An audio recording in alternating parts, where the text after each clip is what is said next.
also an early stage venture firm that invests in sports, media, entertainment, and consumer companies. So think anything from new sports leagues. Shaun White just started a new snowboarding league that launched in Aspen in March that went great. We're super excited about those guys. To traditional media entertainment, creator IP, but we spend a lot of the time in the technology that powers that IP, and technology around the creator economy is most definitely a big focus for us. I joined this past year in September after spending the last 3.5 years at Andreessen Horowitz, where Catherine and I worked really closely together on helping the A16Z portfolio work with creators. So yeah, super excited to be here, and thank you. Yay, so excited. All right, I'm going to start off with like a very generic question, which you two kind of touched on a little bit. So maybe I'll have you start. What trends in the creator economy are you most excited about at this very moment? So one of the things I've kind of been observing, and I think something that has happened a lot faster than I would have otherwise anticipated, is kind of this like convergence between what I would describe as more traditional creators and like serious business people. And what I mean by that is, on the creator side, I think a lot of creators now have a lot of examples of Mr. Beast and the Paul brothers and Chamberlain and Mark Rober and so on and so forth, of like, oh shit, I can build a really big business here and take some of the practices of traditional business building and apply it to my creator business. And so there's been this like leveling up of creators, and kind of both in sophistication, but then also just like straight up business acumen. And then on the other side of like what I would describe as like serious business people, they're using a lot of the creator playbook to kind of further their businesses. And so, I mean, look no further than like Brian Johnson and his don't die thing, or I don't know how close you guys follow this, but like even the All In folks, right? It is fully the creator playbook of go direct, own your audience, be known for something, and then use content and media kind of as the launch pad to go do a whole bunch of other things. And so I think, 5 years ago, if you would have went to David Sachs, right, and been like, you're going to be a YouTuber, he would have been like, what do you mean? That's for like, cringy videos, cat videos in your basement. And now he's like going, no pun intended, all in on it. And so it's kind of this amazing convergence that I think has just, it's good for everyone in the ecosystem. Doug. Yeah, I think what I'm most excited about are kind of verticalized platforms that allow for people that wouldn't have traditionally thought of themselves as creators to be creators. Just to give a couple of examples, more broadly, all of the professional sports leagues are really leaning into working with creators. They know that they have a Gen Z problem. Kids that are growing up today are not watching sports in the same sort of linear fashion on TV for a 3-hour broadcast as people used to be. And so they, like I said before, know that they need to work with creators. So there's this really interesting company called Playback that has a deal with the NBA that allows for creators to come and basically be the broadcasters and commentators of the game directly on the platform. So a 12-year-old that has been a huge fan of Mr. Beast. Mr. Beast is not on the platform, but just use as an example.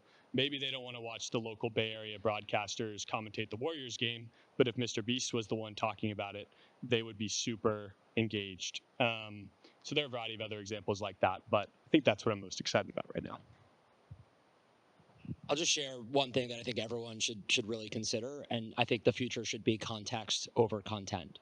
And I think if you just look at search and you're looking for an answer, ChatGPT is going to give you an answer. But what I actually want is to know who gave that answer. And so trust is earned. And so as a creator, you earn trust by creating content. And if you just become AI, right, and if you think that hyper-personalization at scale by being everywhere and having that inauthentic voice take over what you originally created, which is your authentic voice, then you will lose the human element that is context. Right? I listen to All In because I want to hear from those individuals. I want to know, what did Chamath say? I don't just want to know what ChatGPT or Anthropic said. And so I think if you are thinking about creating content, just remember that there is going to be an internet for AI, because you don't know what is real and you don't know who is commenting, and there will be an internet for you. And so stay authentic and remember that context is probably the most important asset that you have today. Awesome. Megan, I know you get asked this a lot, just kind of switching gears a little bit into the new Creator Fund, which is so exciting that you guys were able to be so successful in raising this. And now there's a lot of opportunity. I know your door is knocked on all the time. Will you share a little bit about the types of creators that you're looking at? Because I know it's very different than the typical creators that we talk about. Yeah, definitely. So when we think about like who's like in our buy box or like what we look for, it's creators that kind of sit within a very specific vertical or niche where they're the gods or goddesses of whether it's woodworking or sleep training for parents or cardiometabolic health, like you name it, right? It's kind of all over the map where they are kind of looked at as the expert or the go-to person, and they, to your point, have this trust, right? And the context matters about the information they're delivering, versus say someone who's more broadly entertainment or just kind of in the attention game. And that's for a couple of reasons. I think attention is just hard to sustain and kind of definitionally non-durable. And I think more importantly is, and this goes into my next point of, there you can kind of look at the category that the creator operates in and understand the types of businesses they may go build, right?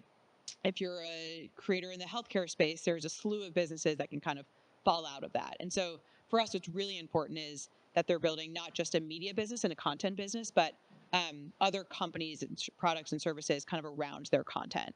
And then the third thing is, like, we look at the creator, and I get asked this all the time of, do you invest in where there has to be an operator or a COO kind of in place? And we take the different approach, which is like, the creator really should be the founder and should be the operator. And I think obviously it's a very narrow target, but I think when you find it one that is true, it's like this amazing kind of opportunity where they have the level of obsession, they have the level of execution, and they also deeply get content and get community.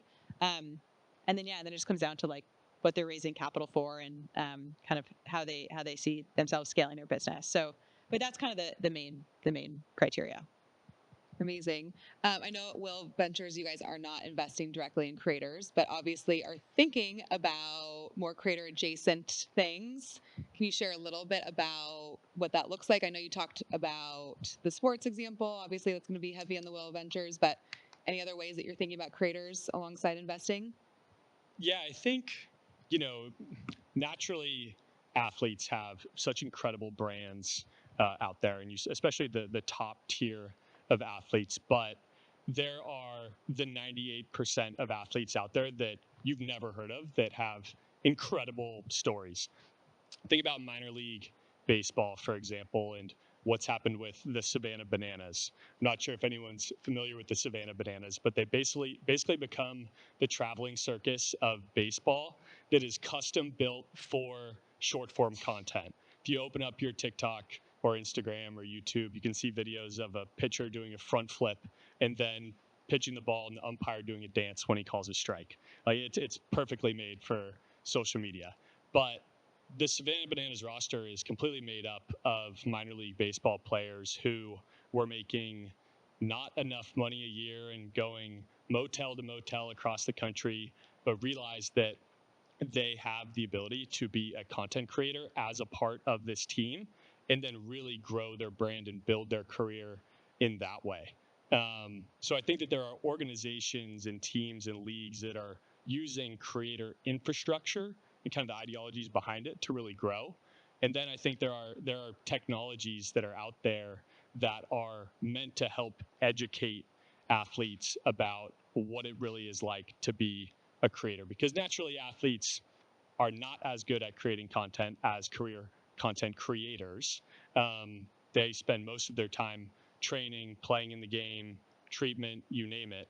So there are platforms out there. One of them is called Grandstand in particular, that really automates a lot of the content creation process for an athlete that automatically has so much content that's being created around them. So think game footage, box scores, interview clips, you name it.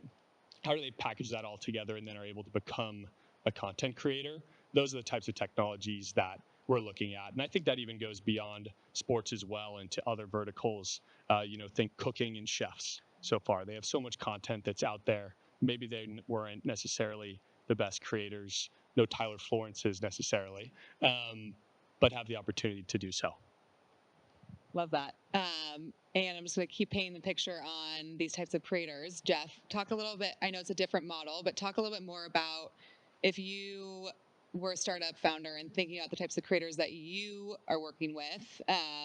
What makes a valuable creator when it comes to getting them on the cap table and equity partners? What when they talk, do people listen? I think everyone needs a voice, right? And I think whether you work 9 to 5, if I was thinking about hiring someone in this room and you had 10,000 followers on LinkedIn and another person had 10, sorry, but I'm going to hire the person for 10,000 with 10,000 followers. And the reason is because they're going to be a part of my company. And hopefully, if I can activate them, I should be able to use that audience to help our business grow.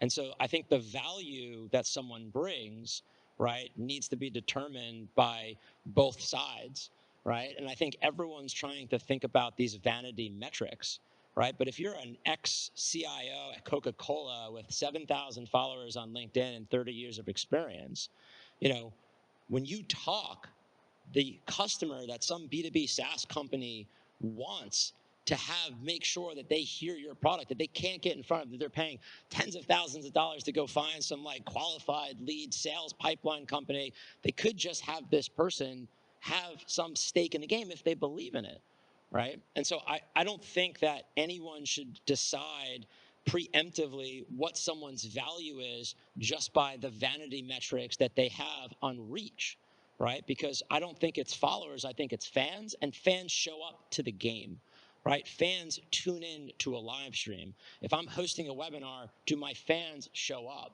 And that has real value. And then, let's let both sides determine what that value is. So. Cool. Awesome. Well, the three kind of trends that come up between, although all three of you are doing something pretty different, what I'm hearing is like, follower count, all of those things are obviously an important start, but being able to really lean into like the strong fans, content, anybody can be a creator is what I'm hearing also, especially like on the sports and everything there. So, having that like really deep community and deep fans and the people that actually listen to you and have that voice is so important. Would you say it's more important? I mean, for what you're doing, I assume Yeah. like who cares how many followers someone Right. has? But if they're driving $6 million a month in sales, like whatever they say, people are Obviously running to commerce, right? I mean, we get asked a lot of like, is there a minimum follower count or whatever? And we're kind of in the camp that like follower count doesn't matter. Like, we'll meet a creator who has 120,000 on Instagram and like 20, maybe like 15,000 on YouTube, who'll do like 5 million in sales this year of their own product, right? And it's like people, and then you get on the phone with their super fans and they're like crying, being like, I love this guy. And I'm like this is just, you can't. So it's just, we're in a very funny world now where I think a lot of people were super fixated on that like headline number, but the value actually sits elsewhere, I think. Yeah, totally. Yeah. Do it. I was just going to add something.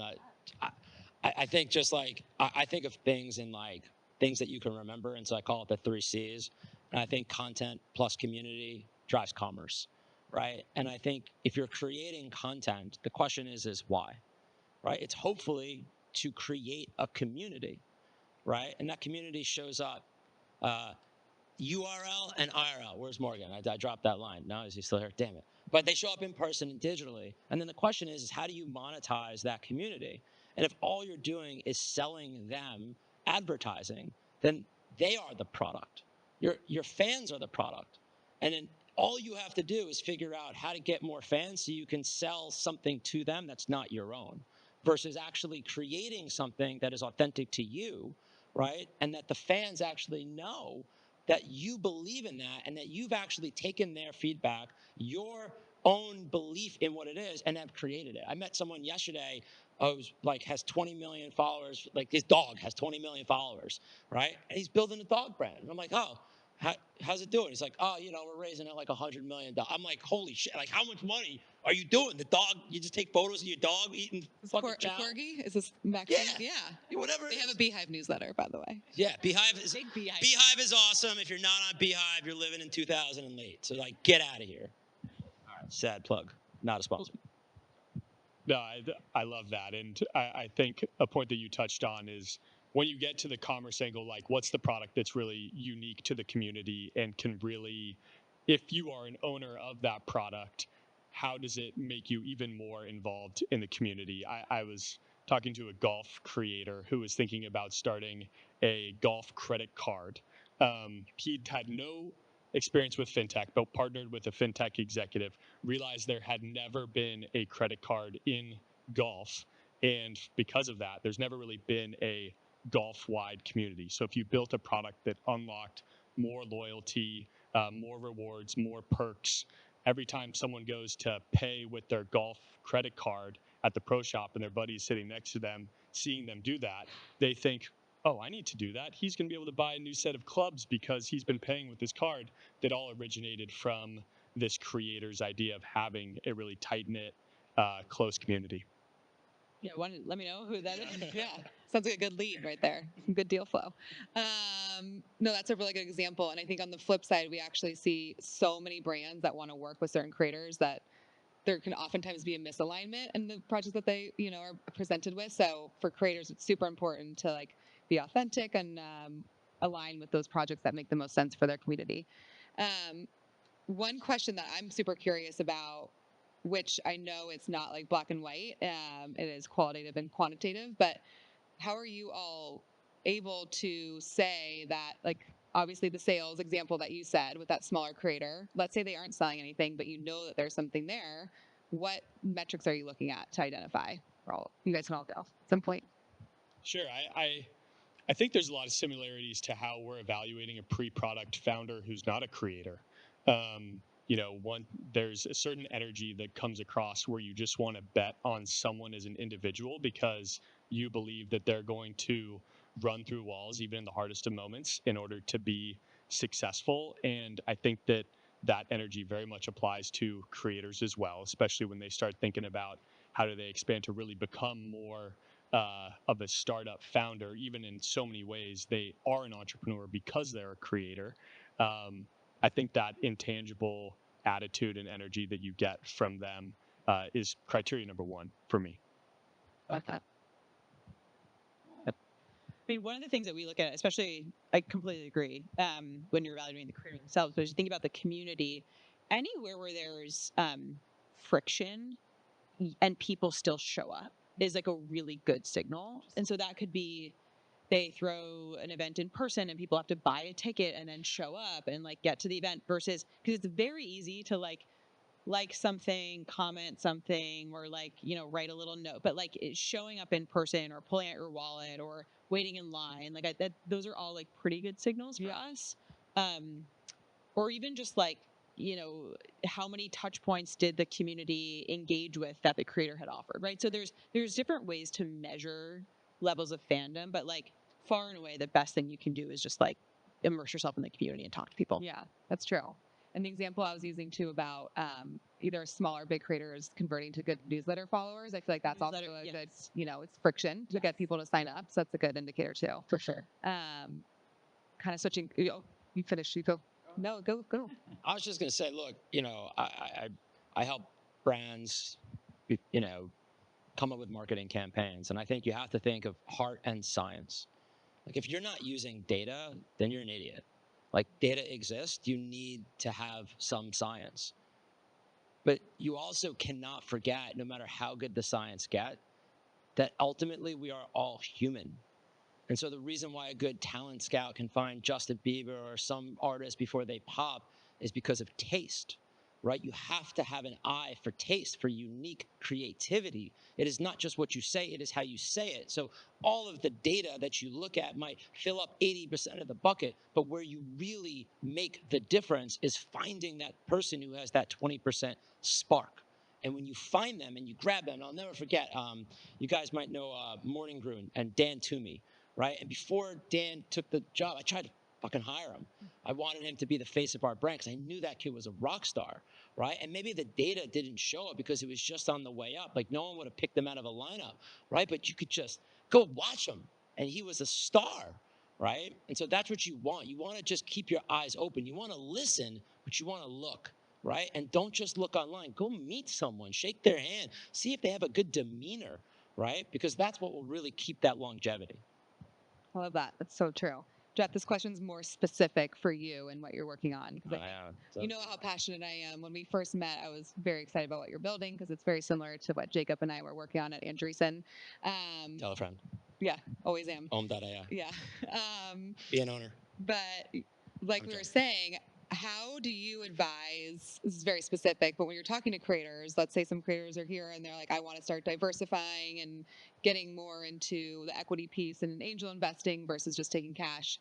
How would you advise a creator on that who's just taking one investment versus like diversifying across more or anything like that? Yeah, a few things. One is you can't feed yourself on equity. You're not going to a steakhouse and being like, hey, I got 3 shares of Jeff's company. Can I get the filet mignon? So that's the first thing, right? I think a lot of times also people don't realize that it's not an or conversation. It's not cash or equity. It should be an end conversation. And I believe everything in life is earned. And so what you put in, you should get out. So if you do more, you should get more. And if you believe in it, ask for ownership. When someone says, hey, I want to pay you 50 grand to go do something or 10 grand to go do something, but you're like, this thing is a fucking rocket ship. I would love to own a piece. I would love to invest, but I don't have the capital and I need the 10 grand. But how about this?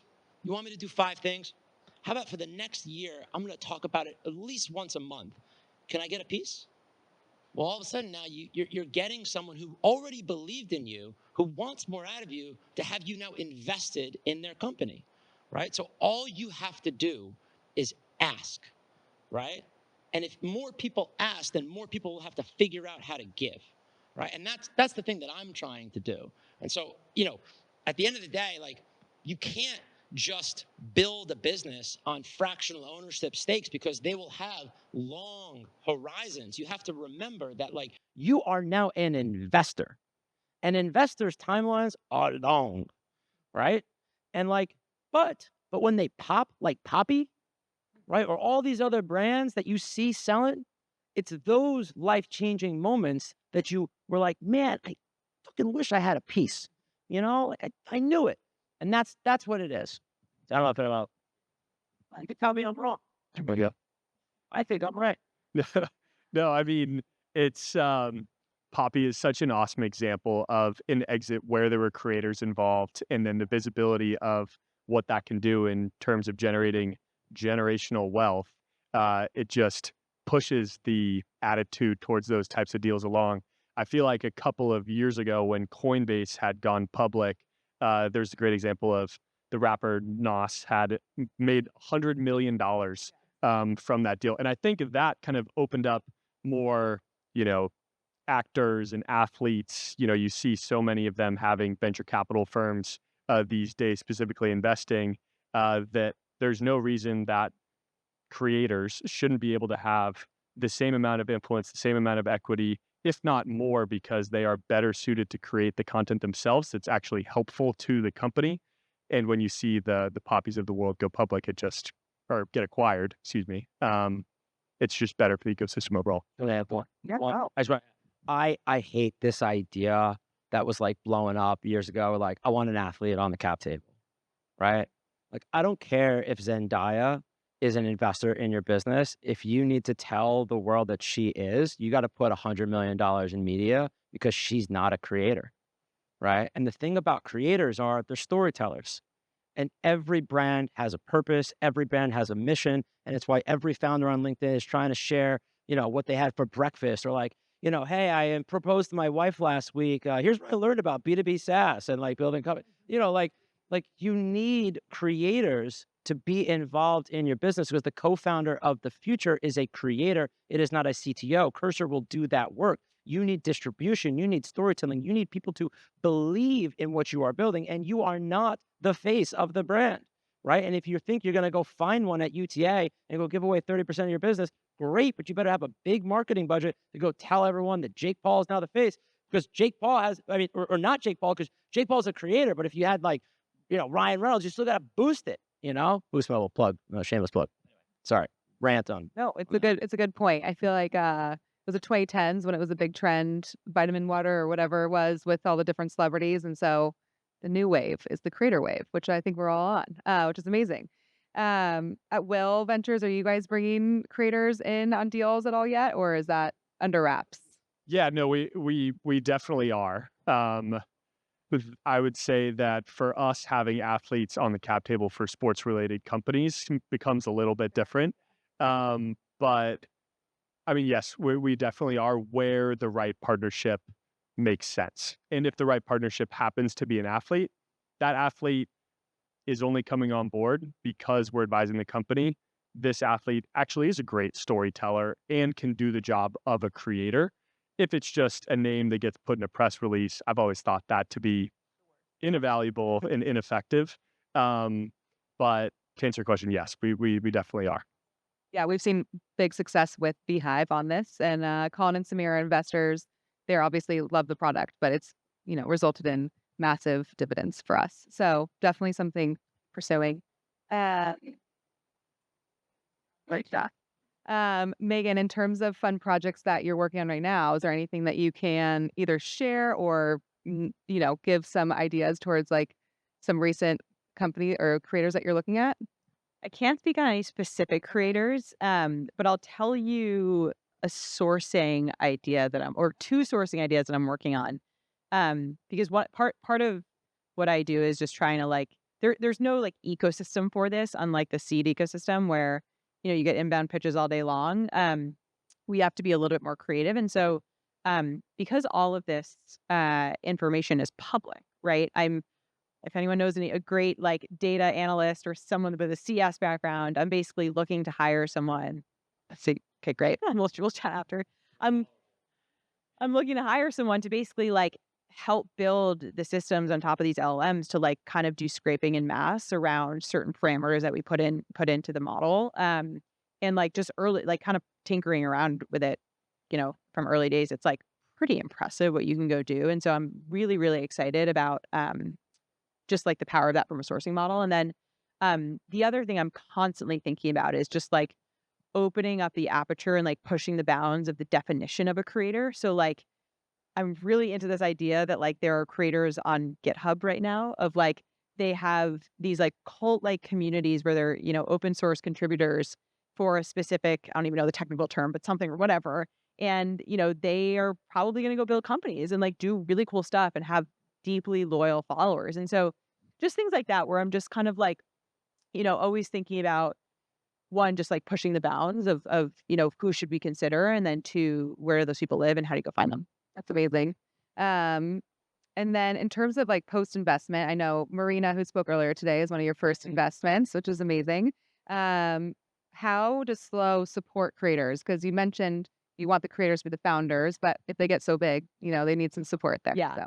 So So we actually take the approach of like, you call us, right? Like I think, and one of the reasons why we do that is it's a pretty hard signal for us when a creator is like, I need all this help. I need a team. Do you have portfolio ops or this or that? And we're like, oh man, like we're a really small team. And it's just, we want someone who kind of is like, give me the capital and let me run. Um, but in reality, I mean, and Marina is a great example of this, like we do act almost as this like independent consigliere where we can help either route her to the right people, or if she's thinking through some sort of resource, capital, team allocation decision, like we can be like super helpful there. But I think from day-to-day operations, we actually take a step back. We don't take board seats. We're not non-directive. We don't there's no milestones that they have to, that the creators have to achieve. So we're pretty hands-off in that regard. And it just kind of what works for us. yeah, it's great. Do you find, obviously, when you first started at Slow, it was definitely different and very new. Do you find that you're now starting to compete on these deals? And how's that looking? It's so funny. So I've been at Slow for like over 3 years, and when I first took the job, everyone was like, "What are you doing?" And it's like it was constantly like pushing a ball uphill. And I feel like now we have a little bit more momentum behind us of like people get it. I think people really understand creators as entrepreneurs, or it's just becoming more better understood. So that's good, number one. And then number two, we're still like a little bit on an island with respect to like who we compete with. I think, to be honest, the number one thing we're competing with is a creator choosing to bootstrap and just move a lot slower, which is a totally fine thing. And like I would never, ever, ever fault a creator for making that decision. I think it's like admirable and great, and very much a personal decision. Um, but despite getting calls from like friends at other venture firms being like, "How do you do these?" or like, I'm kind of curious and like blah blah blah. Like, there's no other fund I think that's doing it in the kind of the way that we are. At least not today. That's why it makes sense. And I think that's a big question for a lot of creators is like, do I want to take any founder thinks this of taking outside money, but I think specifically creators that have built out something so personal, like, do I want to take external money out? It's a very, very personal decision. And it's amazing how many creators consider the decision also um, as if they're like considering their community too, in the same way that a founder might be like, okay, I have to go talk to my wife or husband or whatever and like consult my people. I think a lot of creators, which is an amazing sign, also deeply consider their community and what this can kind of unlock for them in the future. So, uh, Jacob, at Will, post investment, I know you have a different kind of model. So when you are investing in companies or, maybe creator companies one day, how do you support them? I know you're on the portfolio team, so tell us a little bit about that. Yeah, absolutely. So, um, I had Catherine and I both on the go-to-market team at Andreessen Horowitz, which is one of the operating teams working post-investment with the portfolio companies there. And that particular firm has grown to be, have 400 people on the operating teams supporting the portfolio companies in every different way that you can imagine. Um, Whereas now with our team, there's 10 of us. We have 2 of us that are dedicated to working with our portfolio companies about 80% of the time, 20% of the time spending on new deals. But when you break down what our companies need the most, it's business development and partnerships support, working with creators and talent, most definitely being one of them. It's helping source operating talent. So for a founder, it could be helping source their creator founder for the business that's going to be essential, or it could be hiring their next head of operations. But we spend a lot of time building executive networks for our portfolio companies to tap into. And then lastly, I would say helping our portfolio companies raise downstream capital. So, all of our companies at one point or another are most likely going to have to raise their next round, given that we are early. So we're constantly building relationships with other investors that are interested generally in the same areas that we are. And I think that those 3 areas of support, if/when we hopefully start making some more direct investments in creators, very much still apply. I think the one difference that we'll have to make is just who we're working with in the network side. For example, in talent, if we're going to start investing in creators, who are the top operators that have worked in this space? We need to go and meet and know all of them, get their pulse on how they enjoy their current job, see if they're looking for something different, just in case there was an opportunity that ever came up. We're in the right spot in the right time to be able to be most effective in helping our portfolio companies. That's awesome. One thing that comes up with creators, people are either just starting to be creators or have been in this space for a long time, is concern around burnout. So a lot of creators are constantly on video and making their content, and sometimes it's hard to like understand when that's going to end if they're going to stick to that business. And so by the time they get to Megan or Jacob, or they're thinking about diversifying, um, it's kind of an inflection point, right, for them to start thinking about the next phase of their business. There's two questions here. One could be when creators do get that investment and they decide to pull back and start to be, more the business and thinking about someone else taking over their video. That's one option. The other would be being diverse and getting into other deals and having different ways to think about their long term. So I guess, how are you thinking about advising a creator on like, what's the end game here and what are they thinking about?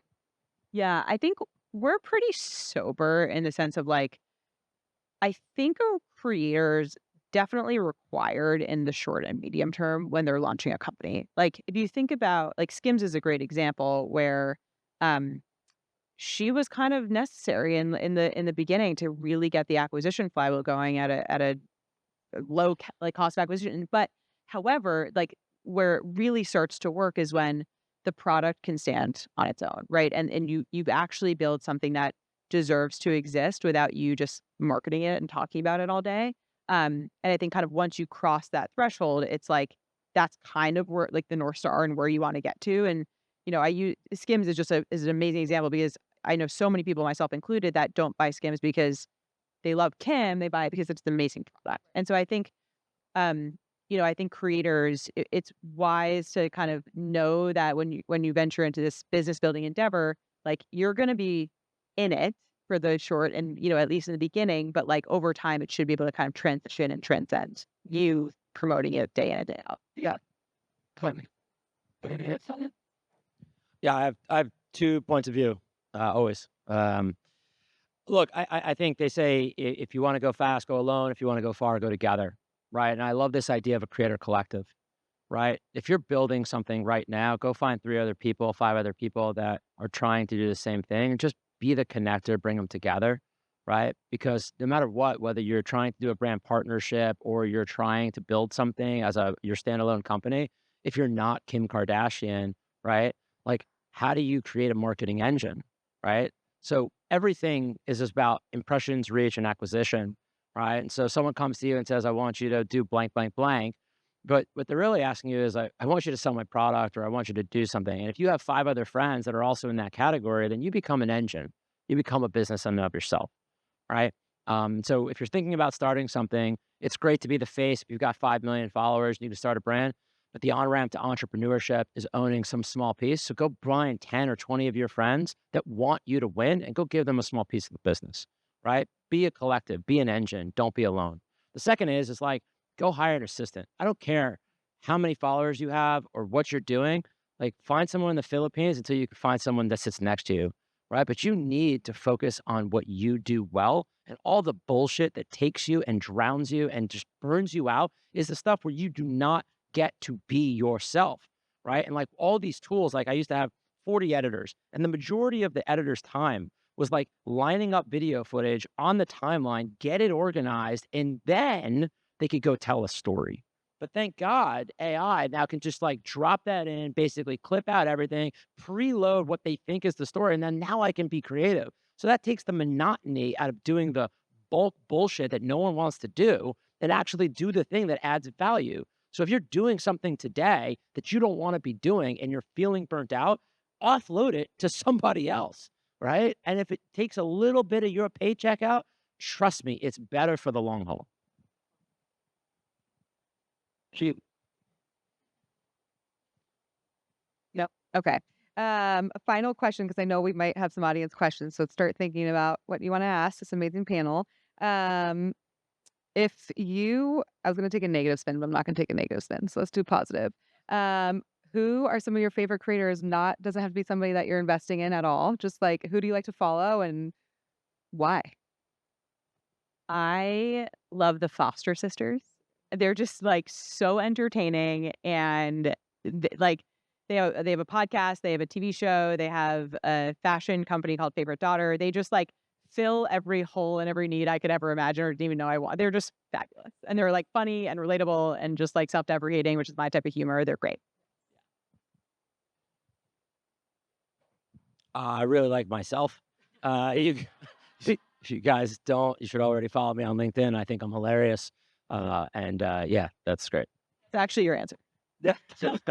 It is. He passed them. I honestly, like, I work with so many creators. Like, I love, look, I want people to win. I find myself like, when I used to produce podcasts, I never, ever got a chance to listen to them.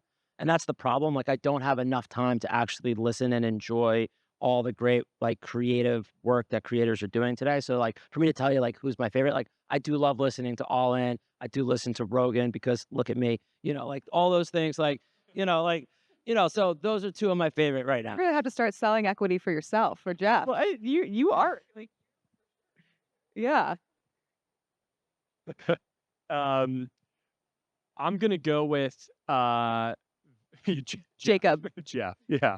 Um, I've got about 185 Twitter followers. If you want to help with, thank you. No, my favorite creator, I love his story too, is along the athlete theme. Bryson DeChambeau, who was someone who has totally reinvented himself through being a content creator. He used to be someone that people kind of mocked and were heckling out on the golf course. And he has turned himself into this brand where he is probably the second most popular golfer out on the course other than Tiger Woods. And I think that's the power of YouTube and being a content creator. And I love his content and more in love with his story. Funny story. He was working with the night team, who basically was responsible for Mr. Beast going crazy. So he's definitely has the right playbook. He's doing incredible. All right. Well, that wraps it. Thank you guys so much for joining. And we're going to open up to some questions. So anyone have any questions?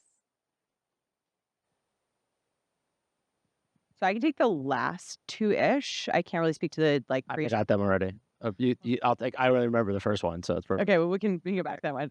So I think, I mean, it's not necessarily a result of tariffs or, economic regimes, whatever. It's actually just like the internet, right? And like culture more broadly, where we are for sure seeing this like fragmentation of people opting into their tribe, right? Like, I think whatever interest or niche thing you're into, you can go find hundreds of thousands of other people who are also into that and, connect with them very quickly and pretty frictionlessly. And so it's kind of led to this flourishing of these micro communities and micro influencers. And quite frankly, like amazing human creativity. So I think that trend is only continuing. To the only question I remember, which is the first one, that's how my brain works. Look, if it doesn't bring you joy, right? Like if I'm a creator or a creative and I'm not having fun doing what it is that I enjoy doing, then like, why do I want to use your tool? So if you replace all the things that don't make it fun, then you're helping me no matter what it is. Right. And I think I do remember the second question.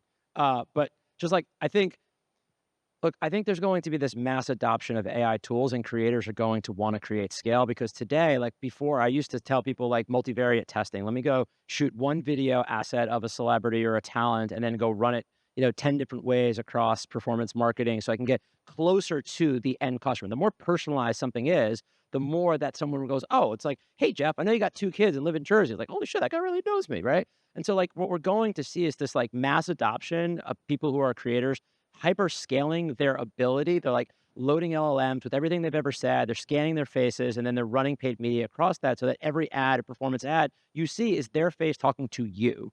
But like, that's not really them, right? And so we're going to have this mass adoption of AI tools and then we're going to have this resurgence of going back to human nature, right? We're going to come back. And so like, just like skinny jeans, like just think about like evolution. Yeah, I know I just can't fit them on. I just like my ass is too big. But like honestly, like just think about human nature. We will revert back to it.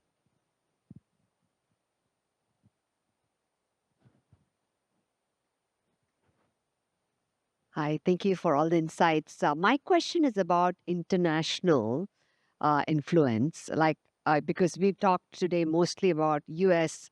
So, as investors, you might be also looking beyond. So, I want to hear your perspectives on are there opportunities to think about from a global level when you're approaching the whole creator economy?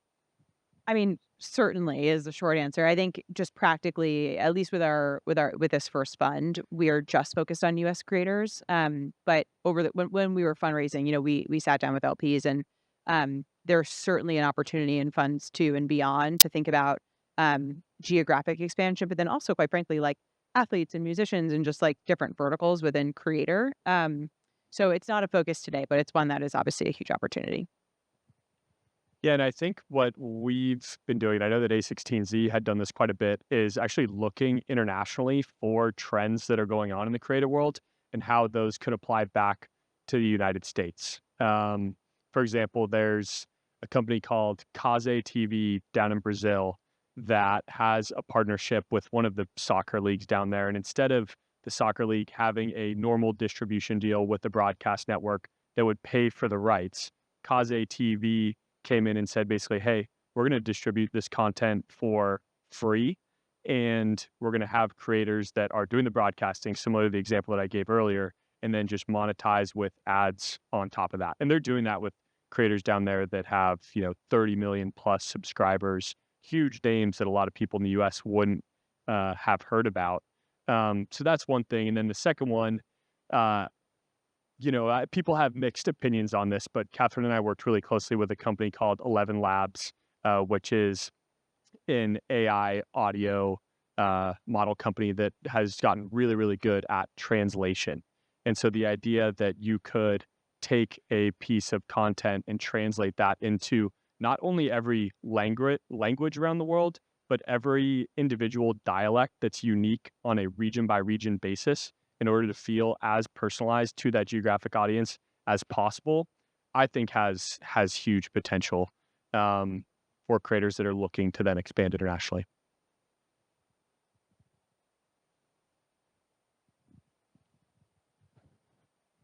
By the way, just an exercise, like go and look at what app is like the most trending in a country, download it, and just like use it.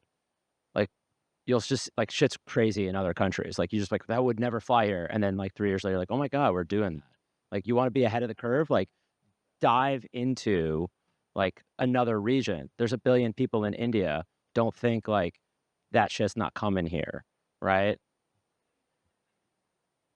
Yeah, listen to her. 30% of her business, killing it. Uh, so yeah, guys, thanks so much. Very informative. Got a lot of information.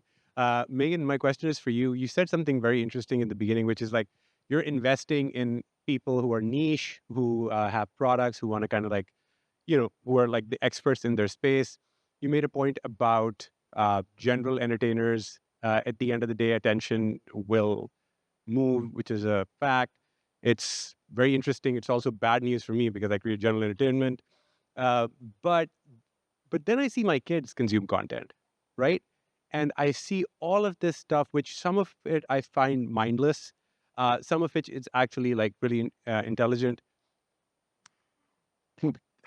Like, what is the path to their monetization then? Because they have massive followings, and they are part of culture. They're going to own culture, no matter even if they don't own, they don't have a product, they will own culture. So, how do you see that space evolving for general entertainment creators who are developing followings on these massive platforms? Then, Yeah, it's an amazing question. It's an amazing observation. I think a couple of thoughts. So there's a difference between value creation and value capture, right? And I'd argue that these people are creating a ton of value just in terms of like the amount of time people are consuming their stuff. They're laughing, they feel good, they feel sad. Like it's just, whether it's brain rot or just, you stick an iPad in front of a kid, like there's a tremendous amount of value creation. I think the key question is where does that value ultimately accrue? And I think it's a lot harder to see it accruing to the creators in some of those spaces. The second thought, or the second point is just because it's not a fit for our venture firm, where we have a very specific remit and a very specific buy box that I kind of walked you through, doesn't mean that it's not valuable at all, right? And so I think I just wanted to be like 100% clear that like, it's just because it's not a fit for us doesn't mean it's not, amazing what you're doing. So I just think historically, when we think about what we want to underwrite, entertainment and like attention is just hard because there's always going to be someone funnier, hotter, more whatever, shocking. Like, Mr. Beast, someone makes a video that's like crazier than the last Mr. Beast video. And it's something that's like, and virality is really hard to predict and really hard to underrate, where we'd so much rather go and say, okay, you have some very specific, unique insight and community around a thing. And like we can kind of sit there and like more easily underwrite that thing versus maybe you're going to be Bobby Altoff, maybe you're not, right? That's just a very hard thing for us to do. So just some high level thoughts. And I mean, I totally agree with you. And I think it's like, I meet a lot of creators that are like, I have all this distribution and I have so many followers, but like I'm not making any money. And it's just, I think that is like the perfect example of this kind of disconnect between value creation, value capture. And it's going to be the question of a lot of these creators, of the day. So I think maybe our kids are the same age because that's all I observe. But one example is if any of your parents out here, kids watch slime content on YouTube. It's like this whole weird thing that kids love to watch these people make slime. And this one creator made this like massive slime business on the backs of her slime YouTube channel. And I had like gone through the depths of figuring out who the like new operator was of the slime business and found him on YouTube. And I was like, oh my God, I want to invest. Like my daughter's always asking for the slime. And I was like, this is what I need to be. And his LinkedIn says, not talking to VCs. Like that's how much interest they're getting from people like already. And I thought I was like early adopter looking at this. So people are like, it might not be Megan or Slow, but they're getting like attacked pretty quickly if they're having any sort of distribution that's happening in real life. So it's pretty wild to see that. And I was like, please talk to me. He's like, no, So it's pretty crazy to see like those things happening. And when we're just looking at that and be like, they're just playing with slime. What are they doing? It's like, no, they're making multi-million-dollar businesses.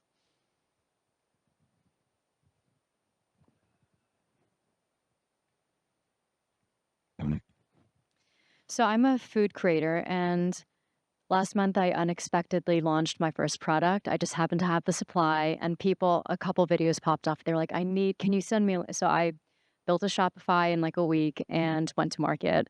And in about a week, did about 3,000 in sales. So if anybody is, doubting the robustness of the creator economy, it definitely is still there. My question is about how much to imbue the company, the launch with your personal brand, because I've heard some advice to say you should distance yourself a little bit. Like the Skims example, it's Kim's brand, but then eventually it was disassociated a little bit. And I just would love to hear more about your point of view on how much to imbue your personal brand with the company versus to distance yourself Yeah. from it. Um, I would probably name it something different, like not have it be named specifically after you. But I think in reality, like it's very hard to divorce. I mean, practically, just like think about how you would go about that. Um, I have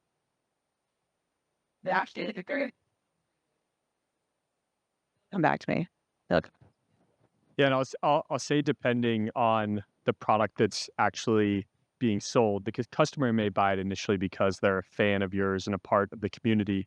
But if it's a product where you need repeat buyers or subscribers, inevitably they're going to be paying for it because they really like the product.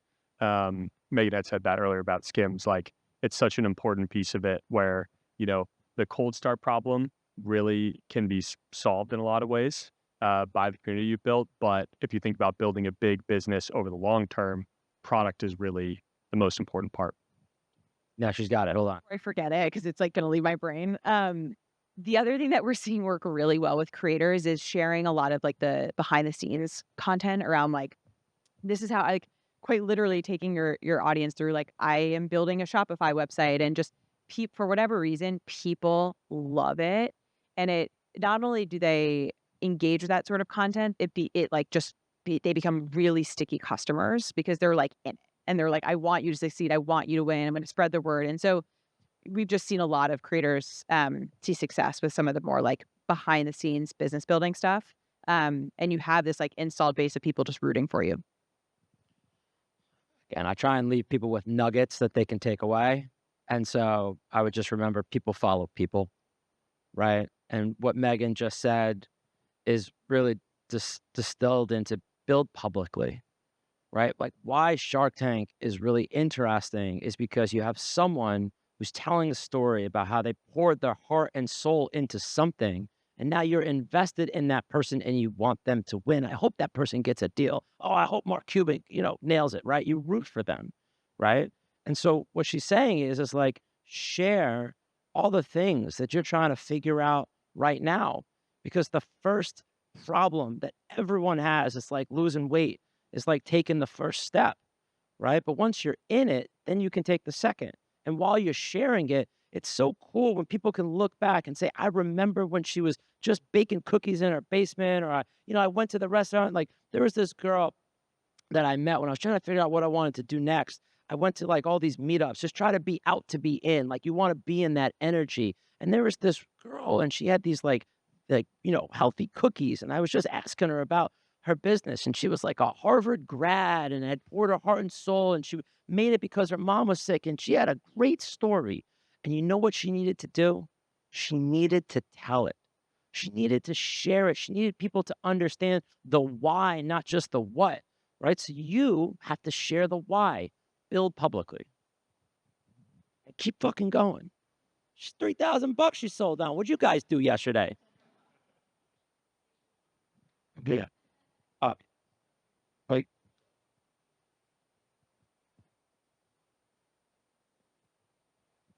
thank you. Yeah. Oh, wait a minute.